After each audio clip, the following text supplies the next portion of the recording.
pievas kalbi, matomai pradėjai gerti arba isterijos priepuoliai. Čia kalba eina apie video, kur padariau ir pasidalinau, kad radau būdą, kuris man padėjo atsisakyti rūkimo, išsilaisvinti iš rūkimo, nenaudojant valios pastangų, be streso, be nervų, be kančių. Tai apie tai ir buvo viso video kalba, kad tol, kol neradau to būdo, neradau kaip tai padaryti, bandydamas padaryti tik tais per valią, būtent tokie ir buvo isterijos priepuoliai, būtent tu sėdi drebi ir tu nežinai, ką daryti.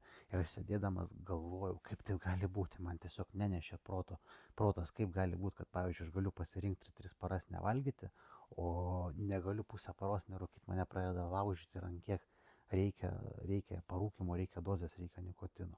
Ir tiesiog negalėjo man tilpti tai galvoje, aš ieškojau būdų, nes kažkas turėjo būti ne taip, kažkas stabdo tai padaryti.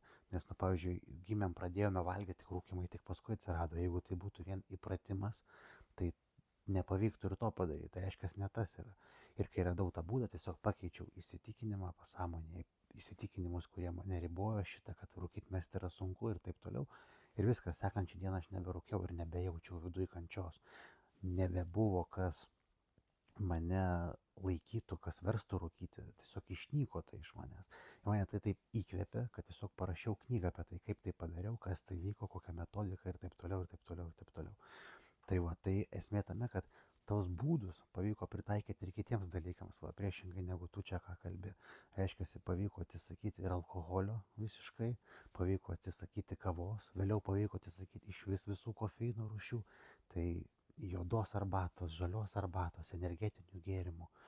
Tai va, tai pavyko atsisakyti saldumynų visiškai, irgi su tais pačiais būdais pritaikant. Tai jau pavyko pakartoti ne vieną kartą.